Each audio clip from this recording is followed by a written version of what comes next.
इस खबर के प्रायोजक हैं दास Hyundai, आबुलेन, मेरठ। महाराष्ट्र में महायुति को मिली बम्पर चुनावी जीत के बाद बीजेपी का सिड्डी में प्रदेश स्तरीय सम्मेलन हो रहा है। इस सम्मेलन में केंद्रीय गृह मंत्री अमित शाह भी शामिल हुए।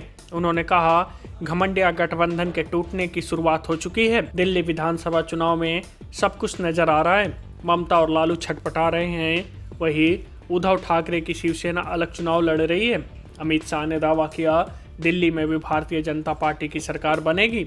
उन्होंने कहा कि 2024 में महाराष्ट्र में विजय मिली और अब 2025 में दिल्ली से जीत की शुरुआत होगी। शाह ने आगे कहा कि महाराष्ट्र विधानसभा चुनाव में बीजेपी के साथ सच्ची शिवसेना और सच्ची एनसीपी को बड़ी जीत मिली है।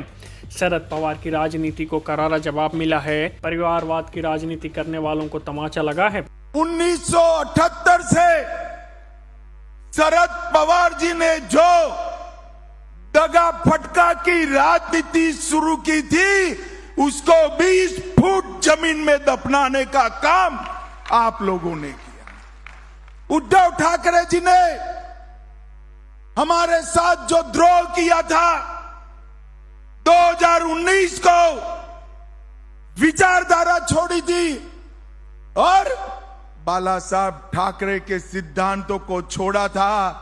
झूठ फरेब कर कर मुख्यमंत्री बने थे।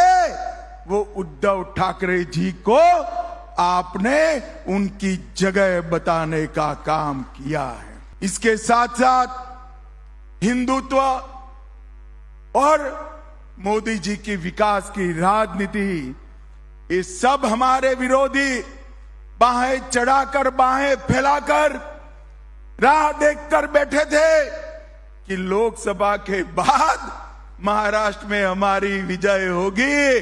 उनको इस स्वप्नों को चकनाचूर करने का काम आप सभी ने किया। 25 साल के बाद इतिहास साक्षी बनेगा। आपका महाराष्ट्र का महाविजय वो देश की राजनीति को फिर से पटरी पर चढ़ाने का काम किया है। और ये महाविजय का शिल्पकार अगर कोई है तो मेरे सामने बैठे भारतीय जनता पार्टी के मालिक, ऐसे मेरे कार्यकर्ता है। मैं आप सभी को प्रणाम करता हूं। मैं महाराष्ट्र की जनता को भी, समस्त देश के भारतीय जनता पार्टी के कोटि कोटि कार्यकर्ताओं की ओर से मनपूर्वक अभिनंदन और धन्यवाद करना चाहता हूं।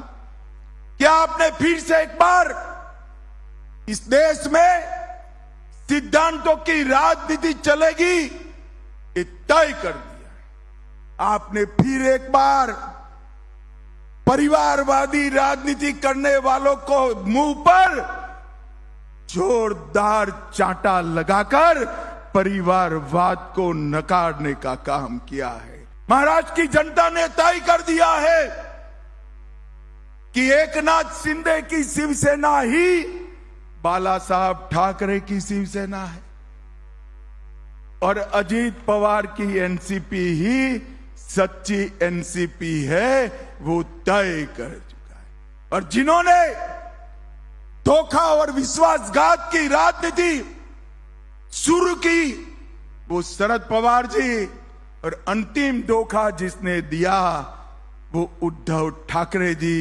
दोनों को घर पे बिठाने का काम महाराष्ट्र की जनता ने किया है।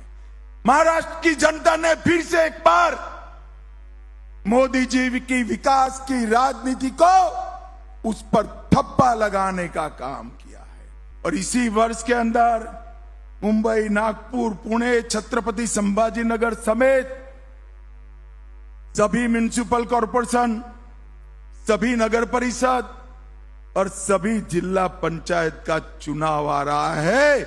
विरोधियों को एक भी जगह बैठने की न मिले, इसकी चिंता आप सभी को करनी। और इंडी अलायंस की स्थिति क्या है? मुंबई में चुनाव आ रहा है, शिवसेना कांग्रेस से अलग लड़ने वाली है। दिल्ली में चुनाव आया, कांग्रेस और आप पार्टी अलग लड़ रहे हैं। बंगाल में तृणमूल कांग्रेस और आप पार्टी, तृणमूल कांग्रेस और कांग्रेस अलग पड़े हैं। बिहार में लालू भी छटपटा रहे हैं। पूरा इंडी अलायंस एक घमंडिया गठबंधन वेर विखेर होने की शुरुआत हुई है। इसमें महाराष्ट्र के कार्यकर्ताओं का बहुत बड़ा योगदान है। Valmiki Bavache, news first, Shirdi.